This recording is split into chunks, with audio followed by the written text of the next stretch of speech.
Hauna haja tena ya kutumia karatasi na daftari kutunza kumbukumbu na kufanya hesabu katika biashara yako. Sisi tumekuletea mfumo wa kidigitali Rhino App.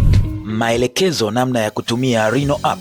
Rhino App onboarding manual. Kwanza kabisa, pakua Rhino App kutoka Play Store au App Store. Kisha fungua application kwa simu yako, chagua lugha utakayopenda kuitumia, halafu bonyeza endelea. Utapata skrini ya maelezo. Unaweza bonyeza ruka kwenda kwenye skrini ya kuweka namba, au bonyeza arrow au mshale kuendelea kusoma. Weka namba ya simu yako, bonyeza ingia. Kama namba yako imesajiliwa, utatumiwa OTP kwa njia ya message. Utakopi namba hizo, halafu uweka kwenye skrini inayofuata, kisha bonyeza thibitisha. Kama namba yako ni mpya, utapelekwa kwenye skrini ya kujisajili. Weka taarifa zako kama ulivyoulizwa, halafu bonyeza endelea. Utapata OTP namba yako uliyoiweka kwenye usajili. Weka kwenye skrini inayofuata, halafu bonyeza thibitisha. Kama OTP itakuwa sahihi, utaendelea kwenye skrini ya kusajili, store, biashara ama duka. Weka taarifa zote muhimu, halafu bonyeza wasilisha. Utapata ujumbe wa kufanikiwa na itaendelea kwenye skrini ya ziara. Bonyeza endelea ili kujifunza zaidi katika skrini ya ziara. Baada ya kumaliza skrini ya ziara, utafika nyumbani kwa ajili ya mauzo. Sasa upo huru kutumia Rhino App. Kwa maelekezo zaidi, endelea kutufuatilia katika mitandao ya kijamii.